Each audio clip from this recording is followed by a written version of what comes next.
Hi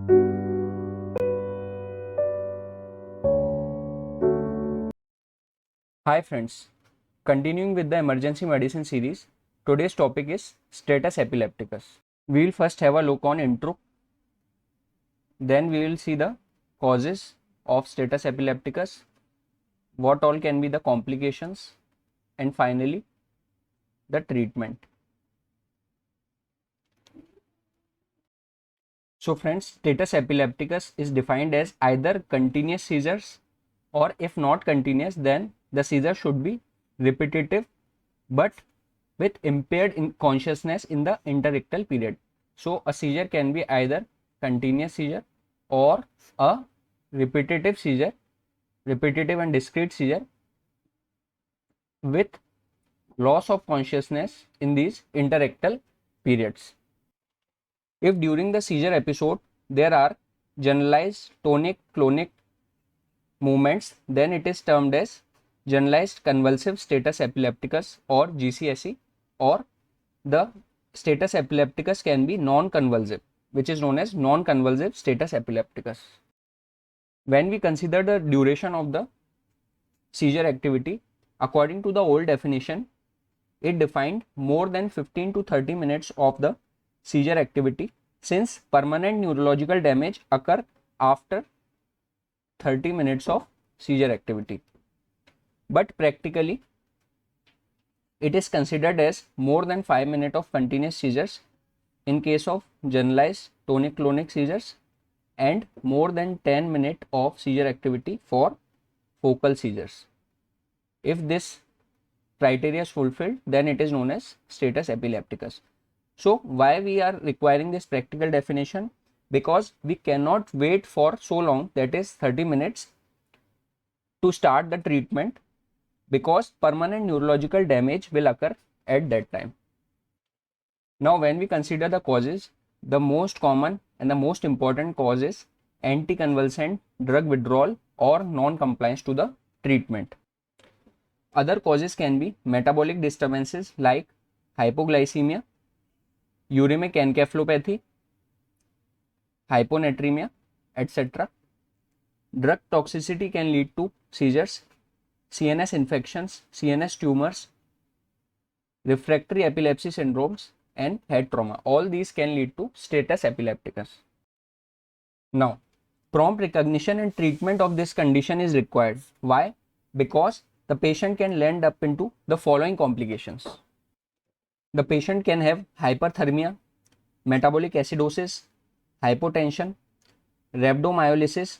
Both the hyperthermia and rhabdomyolysis are due to increased muscular activity, and this rhabdomyolysis can lead to acute kidney injury. Epileptic encephalopathy can occur, as we have discussed, if the seizure activity lasts for more than 30 minutes, leading to irreversible neurological damage. Now, a very important point is that the CNS injury can occur even if the patient is paralyzed with neuromuscular blockade, but he can have continuous electrographic seizures.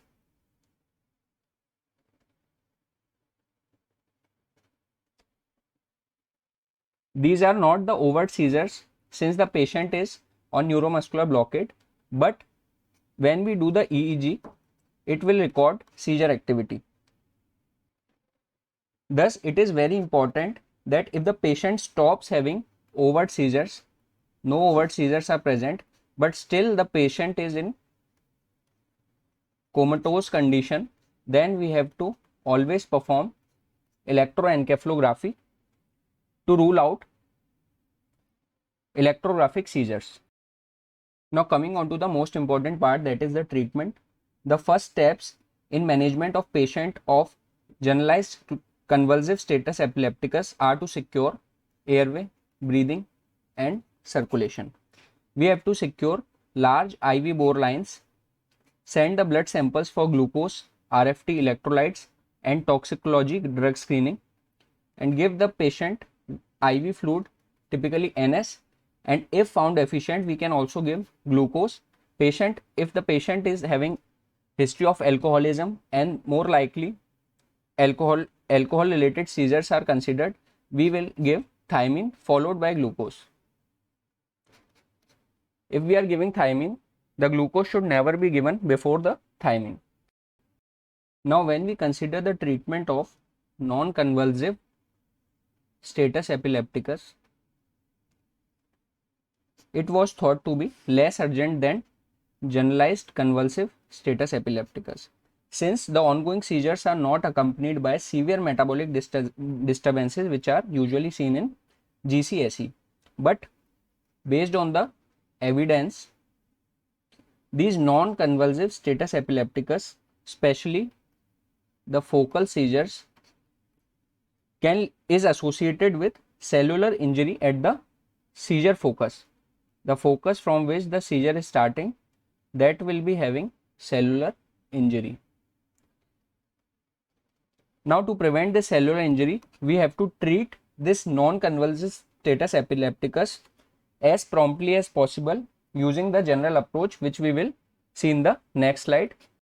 Now, when we consider the anticonvulsant therapy, the treatment is based on the stages of status epilepticus.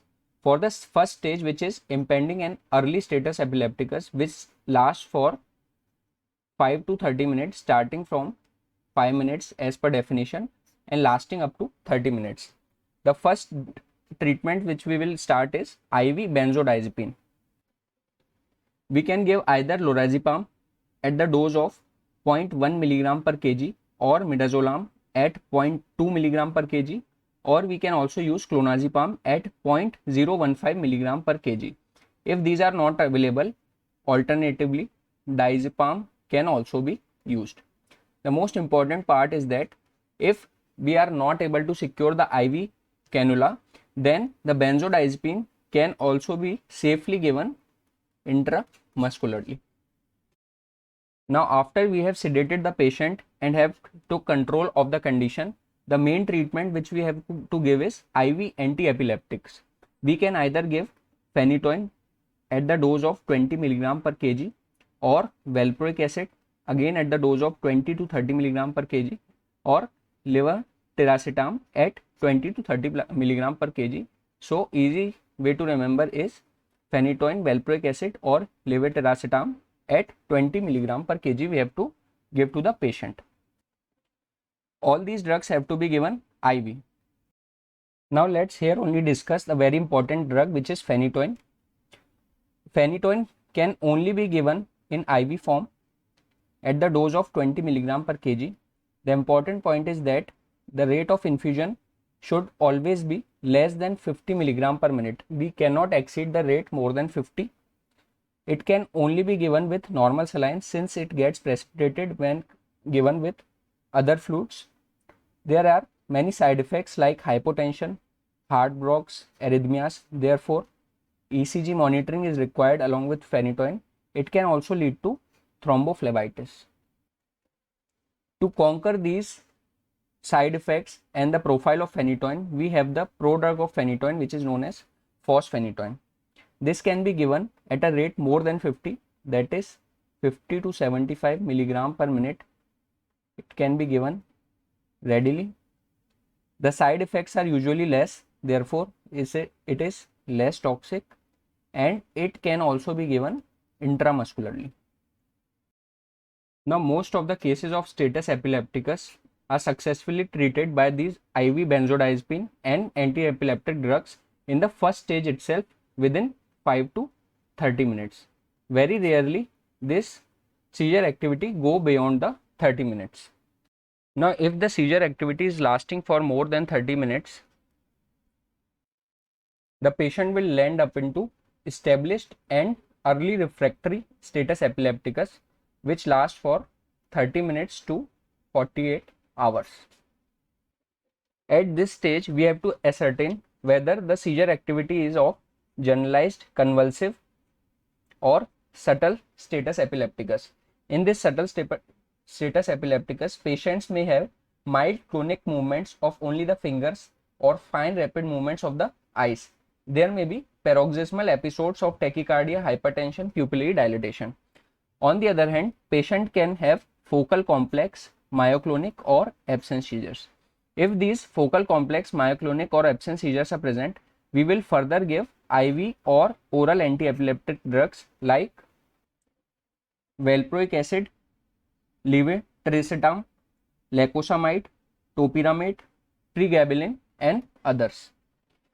If it is not controlled by these anti-epileptic drugs, or the patient is landing up in this second stage with generalized convulsive or subtle status epilepticus, we will continue IV midazolam with 0.2 milligram per kg loading, followed by 0.2 milligram to 0.6 milligram per kg per hour infusion. Or we can also give IV propofol at 2 milligram per kg loading dose, followed by 2 to 10 milligram per kg per hour. Now, one very dangerous syndrome associated with propofol is propofol syndrome, which leads to hypertriglyceridemia leading to pancreatitis, shock and acidosis.